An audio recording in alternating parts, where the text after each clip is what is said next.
juga sifatnya tidak menyamai sifat makhluk. Inilah maksud dari perkataan para salihin yang terdahulu. Kita mengimani ayat-ayat sifat sebagaimana yang tersebut dalam Al-Quran, tanpa melakukan perbandingan dan tanpa membekukan makna zahir sifat-sifat tersebut. Fahaman seperti inilah juga yang dianuti oleh para ulama Islam yang terdahulu.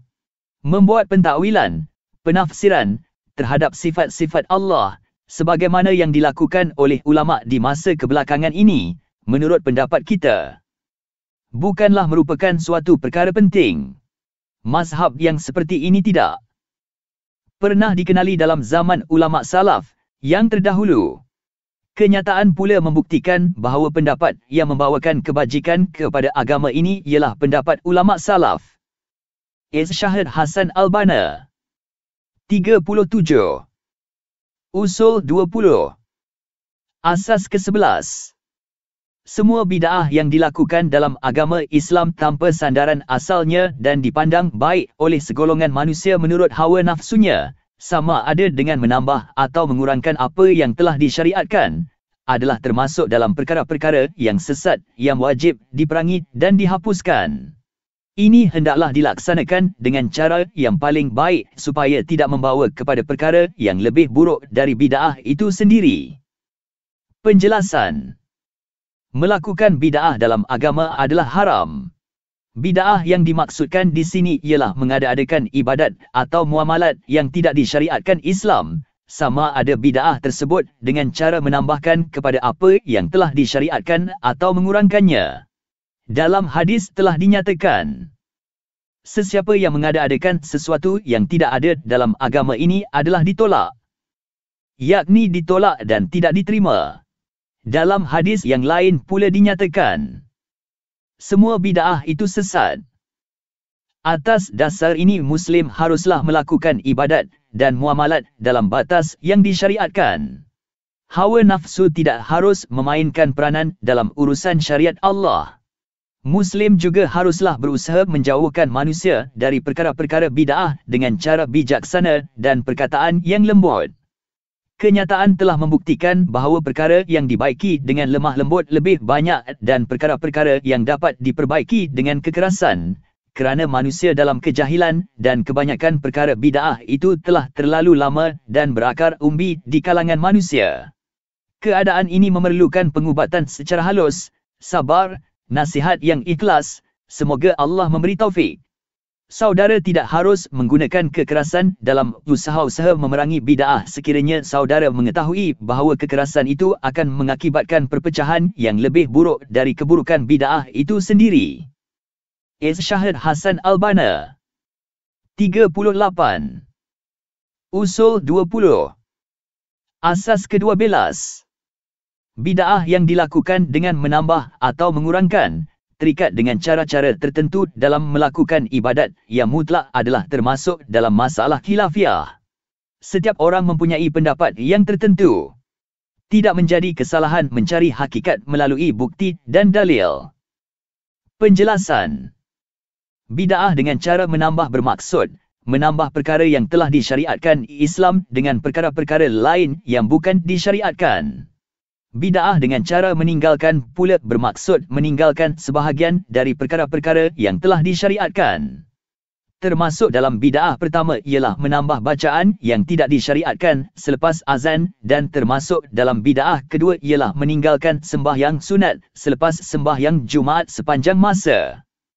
Yang dimaksudkan dengan berpegang atau mengikat diri dengan ibadat yang mutlak ialah melakukan sejenis ibadat yang tertentu menurut galibnya ibadat ini dilakukan pada waktu-waktu yang tertentu sedangkan ibadat tersebut tidak pernah dilakukan oleh Rasulullah SAW, seperti membaca Al-Fatihah, Surah Al-Ikhlas tiap-tiap hari selepas sembahyang subuh atau ibadat-ibadat lain.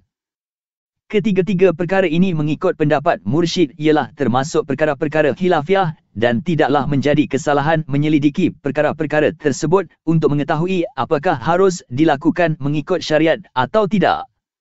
Kita berpendapat perkara tersebut lebih baik ditinggalkan kerana tidak pernah diriwayatkan dari Rasulullah SAW, sedangkan ibadat yang diterima dan diriwayatkan daripada Rasulullah SAW sudah mencukupi bagi mereka yang inginkan kesejahteraan dalam agamanya dan mendapat kemenangan di akhirat. Atas dasar ini kita mewasiatkan supaya berpegang teguh dan membataskan ibadat dalam lingkungan ibadat-ibadat yang diterima daripada Rasulullah SAW sahaja, baik dan segi jenis ibadat tersebut, bentuknya, keadaannya, masa dan kaifiatnya. Kita juga mewasiatkan supaya meninggalkan ibadat-ibadat yang tidak pernah diterima daripada Rasulullah SAW kepada Allah dan kerana Allah. Syahid Hasan Al-Banna 39. Usul 20. Asas ke-13. Mencintai para salihin dan memuji-muji mereka berdasarkan amal-amal salih yang mereka lakukan adalah sebahagian daripada takarab, menghampirkan diri kepada Allah. Wali-wali Allah ialah mereka yang disebutkan Allah dalam firman-Nya. Orang-orang yang beriman dan mereka selalu bertakwa. S1063. Keramat berlaku kepada mereka dengan syarat-syarat yang telah ditentukan syariat. Di samping itu kita beriktikad bahawa mereka tidak berkuasa melakukan manfaat dan mudarat terhadap diri mereka sewaktu hidup dan sesudah matinya mereka, lebih-lebih lagi terhadap orang lain. Penjelasan. 1. Cintakan para salihin adalah sebahagian tanda-tanda iman, kerana seorang Muslim mencintai mereka lantaran ketaatan mereka kepada Allah. Dengan itu, kecintaannya kepada mereka adalah juga kecintaannya. Bencikan para salihin adalah merupakan tanda-tanda kelemahan, kekotoran dan kecacatan iman, lantaran inilah maka disebutkan dalam hadis. Cintakan kaum Ansar sebahagian dari iman. Kaum Ansar termasuk dalam golongan kekasih Allah dan hambanya yang saleh. Oleh itu mencintai mereka adalah merupakan tanda-tanda iman, sebaliknya membenci mereka adalah merupakan tanda-tanda kelemahan iman.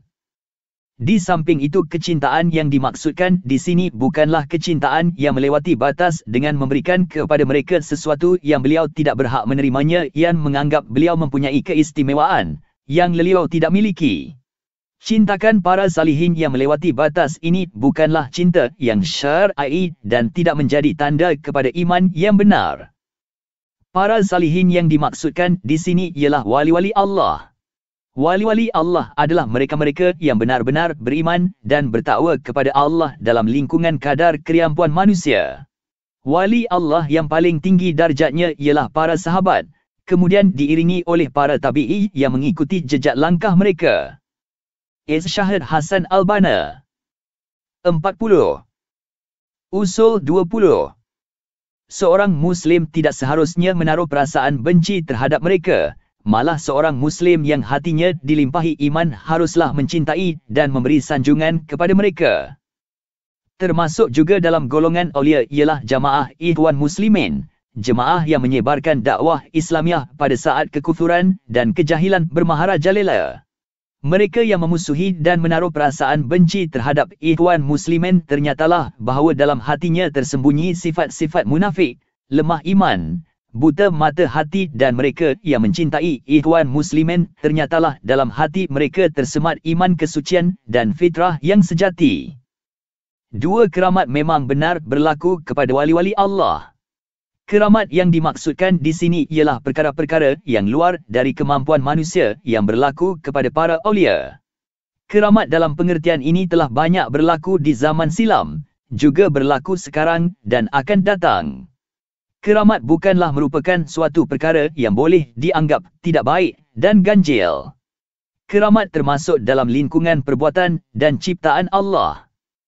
Selain dari itu, kita ingin menyentuh beberapa perkara. Pertamanya, istiqamah, tetap pendirian, dalam melakukan perintah agama adalah menjadi tujuan seorang Muslim dalam melakukan amal saleh, bukan untuk mencapai darjat keramat. Anugerah keramat yang paling tinggi dan mulia bagi seorang Muslim daripada Allah ialah dengan menjadikannya seorang Muslim dan menetapkan pendiriannya dalam Islam hingga akhir hayat. Keduanya, keramat hanyalah berlaku kepada wali-wali Allah. Perkara luar biasa yang berlaku kepada musuh Allah merupakan tipu daya syaitan untuk menjatuhkan mereka ke lembah kesesatan. Atas dasar ini, sebarang hukum yang kita letakkan kepada seseorang haruslah didasarkan kepada amalannya dan sejauh mana beliau berpegang dengan syariat Allah, bukan berdasarkan kepada perkara-perkara luar biasa yang berlaku kepada beliau. Kita tidak akan mempercayai seseorang yang cuba meyakinkan kita kebenaran sesuatu yang bercanggah dengan syariat Islam sekalipun beliau membuktikan perkara tersebut dengan kemampuannya menghidupkan yang mati atau memancarkan air dari perut bumi dan kita tidak menganggap perbuatannya itu sebagai bukti terhadap kebenaran perkara yang bercanggah dengan syariat Islam. Kisah Dajjal adalah menjadi bukti kepada apa yang telah kita katakan.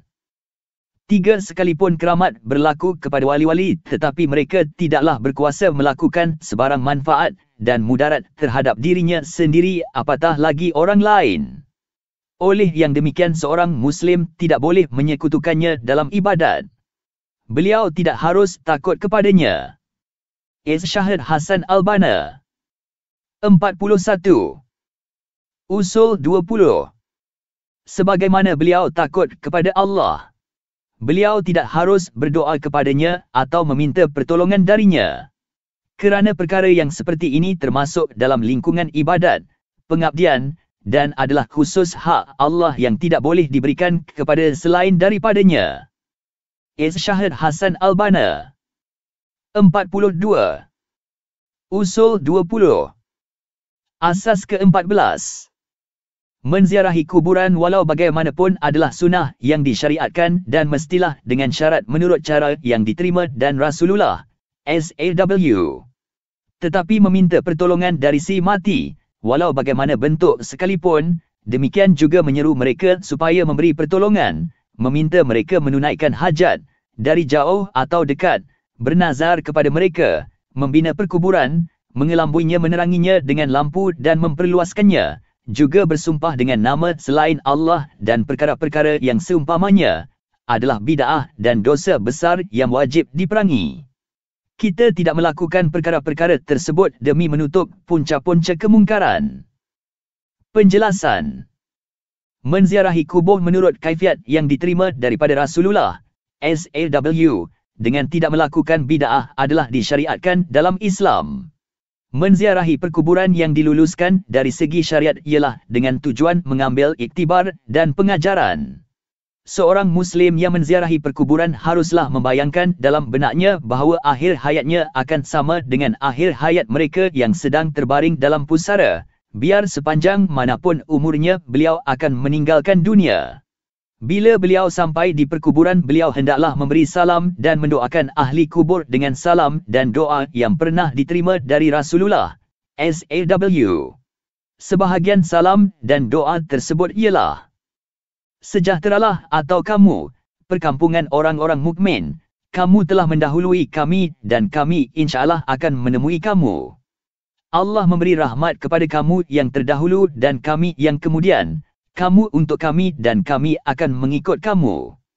Kami berdoa agar Allah memberikan kesejahteraan dan keampunan kepada kamu dan kami juga.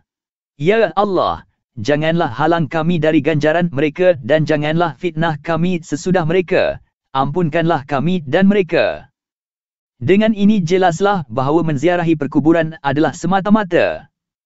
Syahid Hasan Al-Banna 43. Usul 20.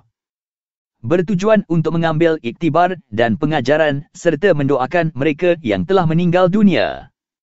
Selain dari itu, musafir untuk menziarahi kubur-kubur yang tertentu tidak pernah diriwayatkan dalam hadis Rasulullah SAW. Malah diriwayatkan sebaliknya hadis yang melarang melakukan musafir dengan tujuan tersebut. Oleh yang demikian seorang Muslim haruslah memadai dengan hanya menziarahi perkuburan yang ada di negerinya atau di tempat tinggalnya. Bid'ah yang dilakukan oleh kebanyakan orang hari ini ialah seperti meminta pertolongan kepada Tuhan yang empunya kubur dan perkara-perkara lain yang telah disebutkan oleh mursyid. Kesemuanya adalah bid'ah dan wajib diperangi. Kita jangan sekali-kali dikotori oleh bid'ah-bid'ah ini dan kita tidak harus merelainya walau dengan apa bentuk alasan dan penafsiran sekalipun. Syahid Hasan Albana. 44. Usul 20. Asas ke-15. Doa yang dilakukan secara bertawassul, perantaraan, kepada Allah melalui makhluknya, adalah termasuk dalam masalah khilafiah pada segi kaifiat berdoa dan tidak termasuk dalam masalah akidah. Penjelasan. Berdoa dan meminta sesuatu selain Allah tidak harus sama sekali dalam syariat Islam, seperti berdoa dan meminta kepada wali-wali tertentu. Umpamanya, beliau mengatakan, "Wahai wali fulan, sembuhkanlah penyakitku," atau lain-lain lagi. Berdoa kepada Allah secara bertawassul, perantaraan, melalui makhluk Allah. Umpamanya beliau mengatakan, "Ya Allah, aku bertawassul kepadamu melalui si fulan agar engkau menyembuhkan penyakitku," atau dengan katanya, "Ya Allah, sembuhkan penyakitku dengan kemuliaan si fulan." Doa-doa yang seperti ini telah menjadi perselisihan pendapat di kalangan ulama sebagaimana yang telah dikatakan oleh Mursyid. Kita berpendapat doa-doa yang seperti ini adalah ditegah, kerana tidak pernah diriwayatkan bahawa Rasulullah bertawassul dengan makhluk Allah dalam doanya. Doa yang seperti ini juga tidak pernah diriwayatkan daripada para sahabat. Yang paling baik ialah mengikut Rasulullah dan para sahabatnya, bukan melakukan bid'ah. Syahid Hasan Albana. 45. Usul 20. Asas ke-16. Uruf, kebiasaan, yang salah tidak dapat merubah makna-makna lafaz-lafaz syariat yang hakiki, malah wajiblah kita memastikan batas makna yang dimaksudkan oleh lafaz-lafaz itu. Kita haruslah membataskan maknanya pada pengertian yang dimaksudkan itu sahaja. Kita harus berwaspada dan tertipu dengan perkataan-perkataan dalam semua bidang, dunia dan agama. Pengukuran haruslah berdasarkan kepada hakikat sesuatu benda itu, bukan kepada nama yang berikan. Penjelasan. Uruf, kebiasaan sekitar, ialah perkara yang diketahui ramai dan telah menjadi kebiasaan dalam kehidupan dan hubungan sesama mereka. Uruf yang bercanggah dengan hakikat syariat sebagaimana yang telah diterangkan oleh Nas, Al-Quran dan Hadis adalah dianggap sebagai uruf yang salah dan batal. Tidak boleh diterima dan harus mendapat perhatian berat. Juga tidak harus diikut sekalipun uruf tersebut telah dikenali dengan berbagai nama dan istilah. Umpamanya, kalau orang ramai mengenali dan menamakan arak atau minuman yang memabukkan dengan nama lain, seperti susu atau madu, namun arak tetap arak. Demikian juga minuman yang memabukkan, hukumnya tetap haram, sekalipun namanya diubah. Yang menjadi ukuran ialah hakikat sesuatu benda itu. Lafaz dan kalimah, juga pengertian yang terkandung di dalamnya haruslah disuaibandingkan dengan hakikat syariat. Andainya pengertian kalimah tersebut bertentangan dengan hakikat syariat, wajiblah ditinggalkan dan tidak harus diikut. Andainya nama atau perkataan yang digunakan itu boleh menerima penafsiran yang benar dan salah, pastilah ditukar dengan nama atau perkataan yang terdapat dalam syariat, agar jelas maksud dan pengertiannya. Umpamanya perkataan kaumiah, kebangsaan. Perkataan kaumiah ini mengandungi berbagai-bagai maksud dan pengertian yang salah dari segi syariat, dan pengertian yang salah inilah pula yang dimaksudkan oleh mereka yang memperjuangkan faham kaumiah. Oleh yang demikian kita wajiblah meninggalkan perkataan ini dan tidak perjuangkannya.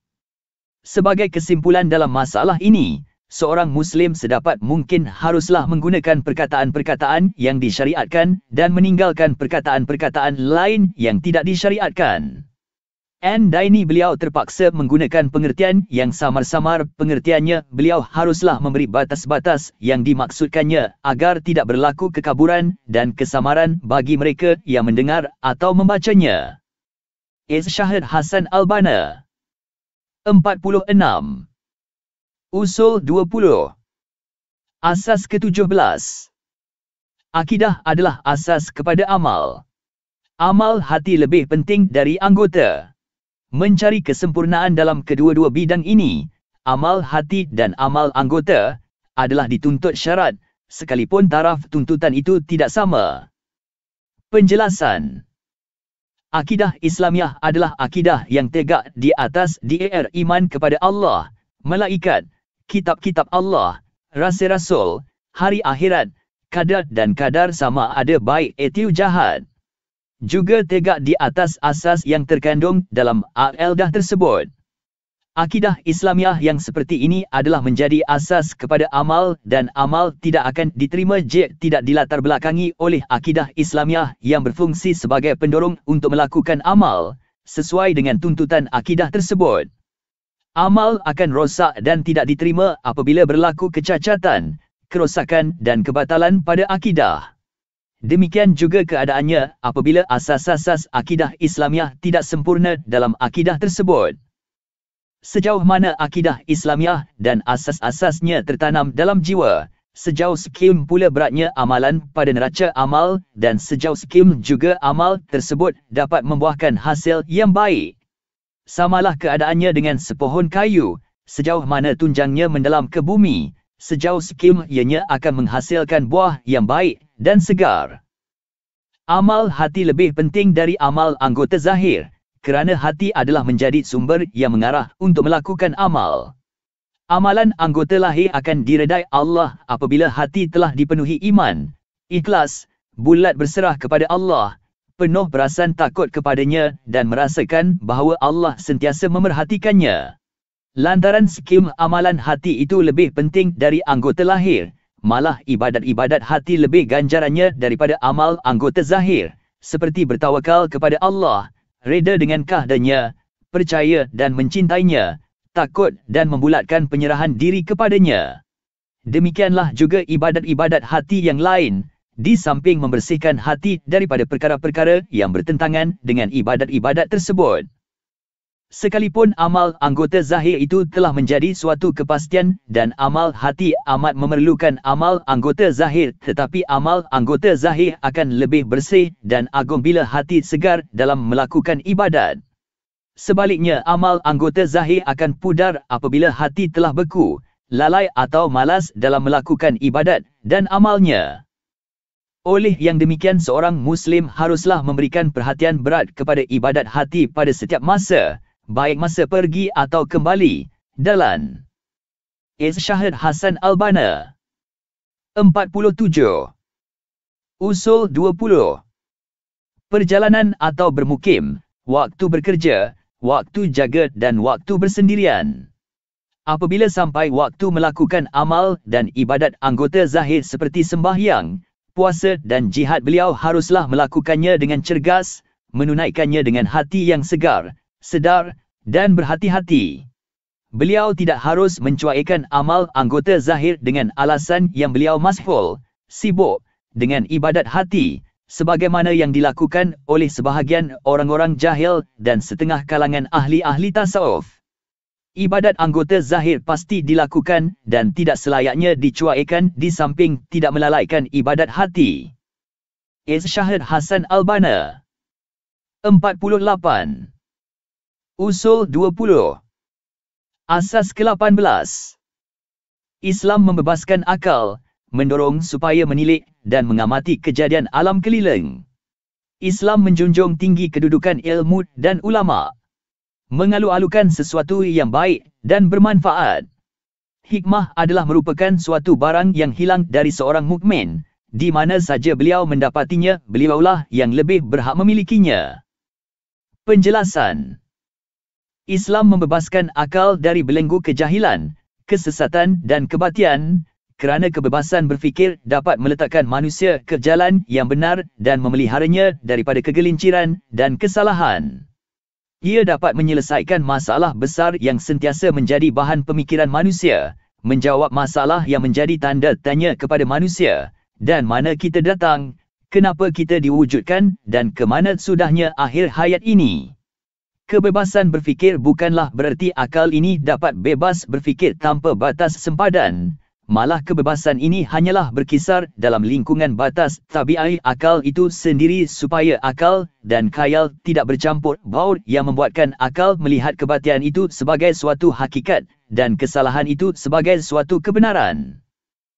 Islam membebaskan akal daripada pengabdian diri terhadap selain Allah, membebaskan daripada berpegang dan menganuti kebatian dunia. Islam menggalakkan berfikir dan merenung kejadian alam. Al-Quran telah memuji dan memberikan sanjungan kepada mereka yang berfikir dan memerhatikan kejadian langit dan bumi, kerana dengan berfikir dari memerhati kejadian alam akan menambahkan kekuatan iman mereka kepada Allah dan menambah pengetahuan mereka tentang kekuasaan Allah. Dalam zaman moden ini, umat Islam haruslah mengambil faedah daripada ilmu-ilmu yang bersangkut paut dengan kejadian alam dan ilmu-ilmu moden lain. Mereka haruslah mempelajari ilmu-ilmu tersebut agar mereka dapat mengetahui rahsia-rahsia alam dan mengumpulkan maklumat-maklumat ini dengan tujuan akan menggunakannya sebagai suatu wasilah dakwah di samping mereka mempergunakannya kepada perkara yang bersangkut paut dengan urusan dunia mereka. Islam menjunjung tinggi kedudukan ilmu dan ulama. Ini jelas terdapat dalam ayat-ayat Al-Quran. Islam juga mengalu-alukan suatu yang baik dan bermanfaat. Dengan kata lain, Islam tidak melarang mempelajar sesuatu yang memberi manfaat kepada manusia seperti rekaan-rekaan moden, perusahaan industri dalam semua bentuk, ilmu perubatan, fizik dan kimia. Malah mengkaji. Syahid Hasan Al-Banna 49. Usul 20. Dan mempelajari ilmu-ilmu tersebut telah menjadi fardu kifayah kepada umat Islam, memandangkan umat Islam memerlukan ilmu-ilmu tersebut, juga memandangkan ilmu-ilmu ini adalah menjadi sebab-sebab kekuatan, sedangkan berusaha menyediakan kekuatan adalah wajib bagi umat Islam.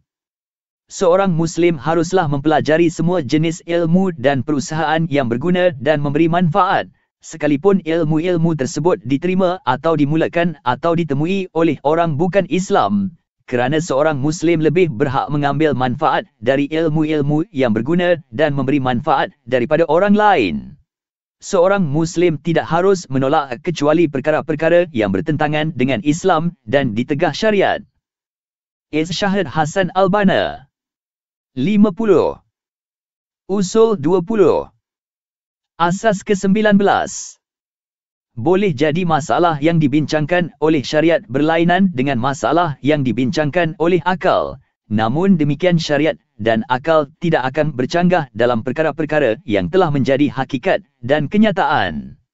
Percanggahan tidak akan berlaku antara hakikat ilmiah yang sah dengan kaedah syariat yang telah sabit. Perkara-perkara yang zani, belum putus, dari sudut akal dan syariat haruslah ditafsirkan supaya bersesuaian dengan hakikat yang telah putus.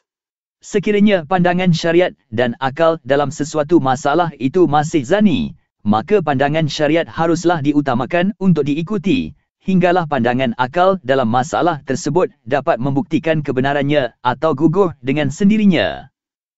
Penjelasan.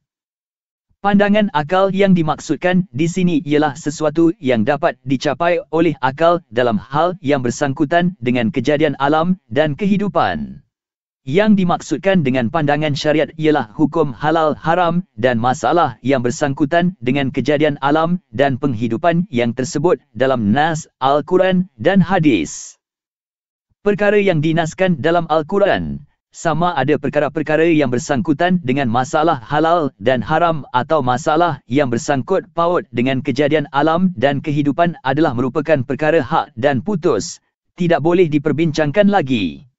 Namun demikian, boleh jadi nas Al-Quran yang menjadi dalil dalam sesuatu masalah itu tidak qat'i, putus. Dengan kata lain, nas-nas Al-Quran tersebut boleh ditafsirkan dengan pengertian-pengertian lain, atau boleh jadi nas Al-Quran itu qat'i dengan erti kata bahawa nas tersebut hanya mengandungi satu pengertian dan tidak boleh ditafsirkan dengan pengertian lain.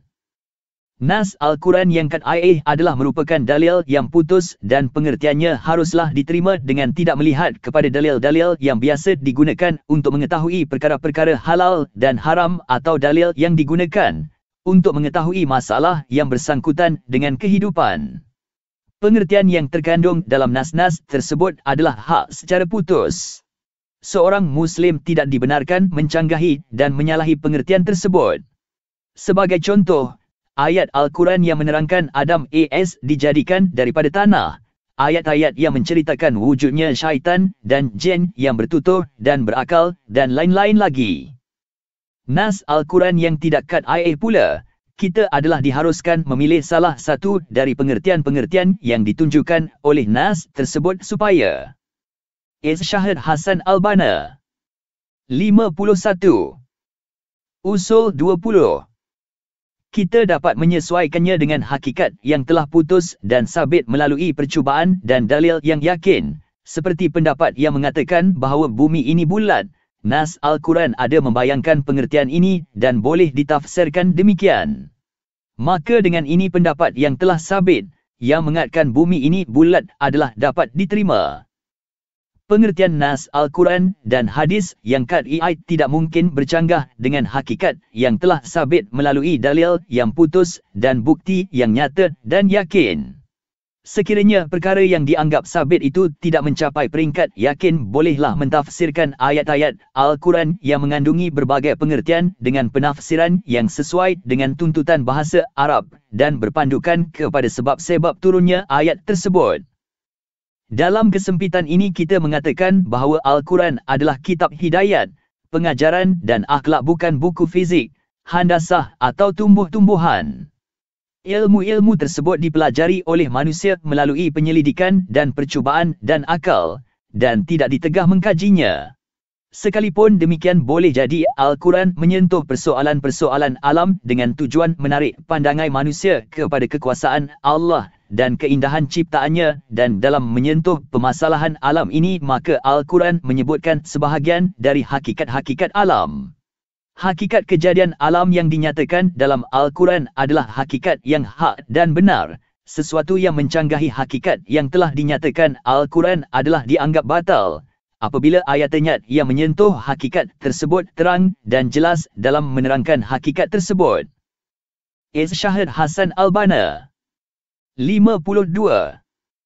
Usul 20. Asas ke-20.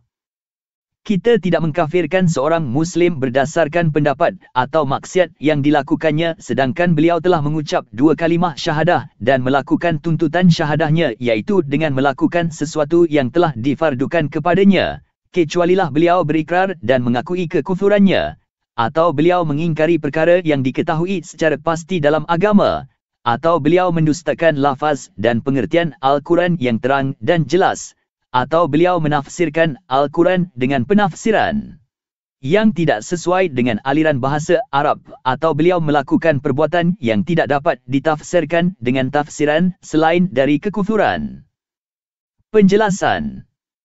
Mengkafirkan seorang Islam dengan menuduh beliau keluar daripada agama Islam adalah perkara yang amat bahaya. Oleh yang demikian, tuduhan ini hanyalah boleh dibuat bila seseorang itu melakukan perkara yang boleh mengeluarkan beliau daripada agama Islam, murtad, seperti beliau melakukan perbuatan atau perkataan yang tidak boleh ditafsirkan dengan tafsiran lain, dan kufur. Umpamanya beliau mengingkari masalah-masalah agama yang telah putus qat'i, seperti beliau mengingkari sembahyang itu wajib dan berharam, mengatakan bahawa berpegang dengan Islam itu bukan suatu kepastian yang wajib, atau beliau mempersendakan Islam, mempersendakan Al-Quran, atau beliau mencerca Allah dan Rasulnya, atau beliau mencemarkan Al-Quran dengan najis, mendustakan lafaz-lafaz Al-Quran yang terang, atau beliau mengingkari hari akhirat, mengatakan bahawa agama Islam itu kolot, ketinggalan zaman, tidak sesuai dilaksanakan dan tidak penting dalam zaman moden ini, dan lain-lain perkataan yang boleh mengeluarkan seseorang yang melakukan atau memperkatakannya dan Islam. Seorang yang melakukan maksiat seperti minum arak, di samping itu beliau mengakui dan mengiktiraf asas-asas akidah Islamiah, beliau adalah dianggap sebagai seorang Muslim yang mendurhakai, bukan kafir. Demikian juga sekiranya beliau melakukan perbuatan atau menuturkan perkataan yang boleh ditafsirkan dengan berbagai-bagai penafsiran, kita tidak berhak mengkafirkan beliau berdasarkan kepada perbuatan atau perkataan itu. Patut disebutkan di sini bahawa setengah-setengah perbuatan itu kita namakan perbuatan kufur, sebagaimana yang terdapat dalam nas-nas syariat. Umpamanya nas yang mengatakan meninggalkan sembahyang itu kufur. Namun demikian, mengkafirkan seseorang tidak boleh dilakukan kecuali beliau telah melakukan perkara yang mengeluarkan beliau daripada Islam. Umpamanya beliau mengingkari bahawa sembahyang itu wajib, atau kita. Irsyad Hasan Al-Banna 53. Usul 20. Meminta beliau bertaubat dengan mengatakan kepadanya, jika kamu tidak sembahyang, kamu akan dibunuh. Andainya beliau masih berkeras tidak mahu melakukan sembahyang dan mengutamakan dibunuh, maka sikapnya itu membuktikan kekosongan dadanya daripada iman dan beliau mati dalam kufur kepada Allah. Selain dari itu, kita juga harus mengetahui bahawa kufur itu terbahagi kepada dua jenis. Kufur asgar, kecil, yang tidak mengeluarkan seseorang yang melakukannya dari Islam, dan kufur akbar, besar, yang mengeluarkan seseorang yang melakukannya dari Islam. Dengan membezakan di antara kedua-dua jenis kufur ini, kita dapat memahami sebahagian nas-nas syariat seperti nas yang mengatakan, siapa yang bersumpah dengan nama lain dari Allah, beliau telah syirik. Syirik yang maksudkan dalam nas ini tidaklah bererti mengeluarkan seseorang itu daripada Islam, malah ianya merupakan maksiat yang amat berat. Demikianlah seterusnya dengan nas-nas yang lain.